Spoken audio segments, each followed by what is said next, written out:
Hello বন্ধুরা, কেমন আছো তোমরা সবাই? আশা করছি সবাই খুব ভালো আছো, আমিও খুব ভালো আছি। সকাল সকাল চলে যাচ্ছি তারাপীঠ।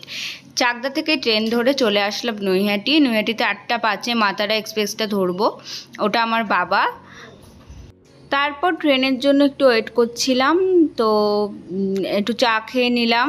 চাটা খেয়ে তারপরে ট্রেন চলে আসলো, ট্রেনে উঠে পড়লাম। ট্রেন ছেড়ে দিয়েছে। তারপরে আমি আর মা একটু ফটো তুলছিলাম। তারপরে টিফিন কিছু নিয়ে যাওয়া হয়নি, তার জন্য ডিম সেদ্ধ, ট্রেনে কচুরি উঠেছিল সেটা নিয়েছিলাম আমি, মা, বাবা খাওয়ার জন্য। আমার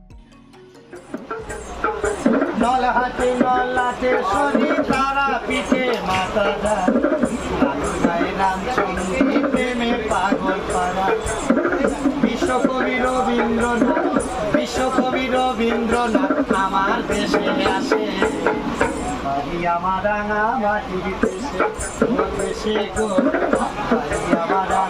তো ট্রেনে মজা করে গান শুনতে শুনতে চলে এলাম। টোটোতে উঠে পড়েছি। টোটোতে উঠে একদম সোজা হোটেলে চলে এসেছি খেতে, ভীষণ খিদে পেয়ে গেছিলো। তারপর দেখো, এটা হলো আমাদের হোটেল, যেই হোটেলে আমরা থাকি সব সময়, আনন্দময়ী, একদম রোডের ওপর। সেটা পাওয়া যায়নি, সেটা একদম বুক ছিল। তো এই হোটেলটাই নেওয়া হলো। এটা স্নেহা রিয়া, একটু ভেতর দিকে, কিন্তু আমার মোটামুটি ঠিকঠাকই লেগেছে। আর আমাদের সাথে আরও দুজন এসেছে, মানে আমার জেঠু আর এক কাকু, মানে সে আমাদের রান্নাবান্না করে দেবে দুদিনের জন্য। তাকে আমরা নিয়ে এসেছি। আর দুটো রুম নেওয়া হয়েছিল, একটাতে আমার জেঠু, ওই কাকুটা, বাবা, আর একটা রুমে আমি আর মা। জানলার ভিউটা আমার ভীষণ পছন্দ হয়েছে, তোমাদের সাথে তাই শেয়ার করলাম। দেখো কত সুন্দর, জানলাটা খুললে কত সুন্দর না বলো? জানলার ভিউটা খুব সুন্দর লাগছে জানলাটা খুললে, কিন্তু রাতে আবার খোলা যাবে না, রাতে খুললে প্রচণ্ড অন্ধকার, ভয় লাগে।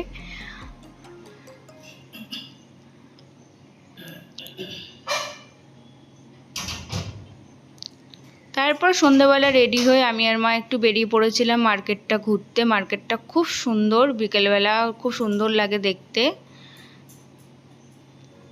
মায়ের ছবিগুলো একদম জল করছে, কত সুন্দর লাগছে দেখতে, তাই না বলো? তারপর একটু হোটেলের জন্য চাউমিন নিলাম সবার জন্য। নিয়ে জোর দেখি বৃষ্টি নেমে গেছে। তারপরে কি করব, টোটো করে আমাদের ফিরতে হলো। টোটোতে উঠে পড়েছি।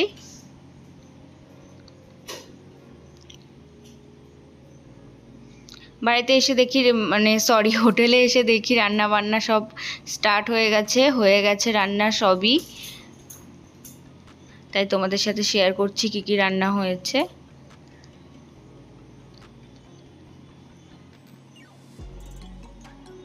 তার পরের দিন ভোরবেলা কেউ ওঠেনি ঘুম থেকে, আমি আর মা টোটো নিয়ে চলে গেছি ঘুরতে। আমি আর মা টোটো নিয়ে বেরিয়ে পড়েছি, কারো আশায় আর থাকিনি। অনেকবার ডেকেছি সবাইকে, কেউ ওঠেনি। আমি আর মা দুজন মিলে বেরিয়ে পড়েছি। একটা মন্দিরে যাব, ঘাটকালী মন্দির। টোটো বুক করে নিয়েছিলাম।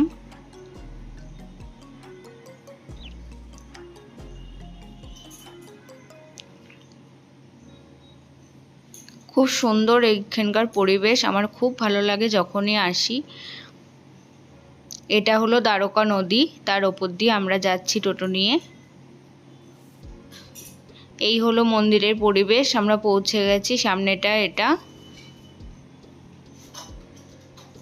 আর এটা হলো মেন মন্দির, এখানে ঢুকবো।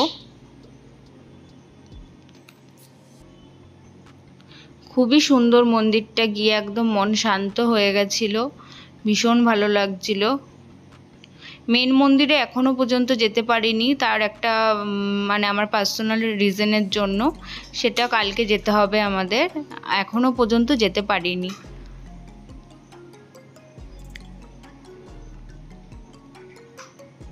মা এখানে কিছু ফটো তুলছিল, তোমাদের ঘুরিয়ে একটু দেখাই পুরো মন্দিরটা, পুরো পরিবেশটা কত সুন্দর দেখো।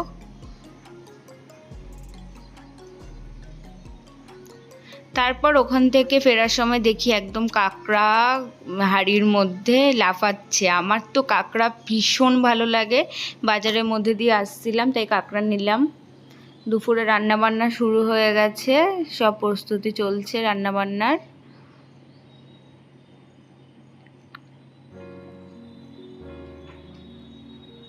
এখানে কাঁকড়া হবে, সব ফ্রাই করে রেখে দিয়েছে কাকু।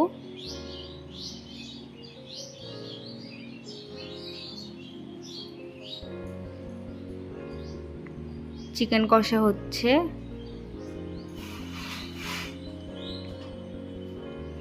তারপরে পুজো দিতে চলে আসলাম পরের দিন সকাল। এটা আমি আর মাই এসেছিলাম, বাবা আবারও ঘুমাচ্ছিল, অনেকবার ডেকেছি ওঠেনি। আমি আর মাই চলে এসেছি পুজো দিতে। মেন মন্দিরের ভেতরে ফোন নিয়ে ঢুকতে দেয় না, তাই বাইরেটা তোমাদের সাথে শেয়ার করলাম। তো আজকের মতন এইটুকুই। তারপরে আমাদের 2:05 ট্রেন। সবাই খুব ভালো থেকো, সুস্থ থেকো, দেখা হচ্ছে পরের ভিডিওতে।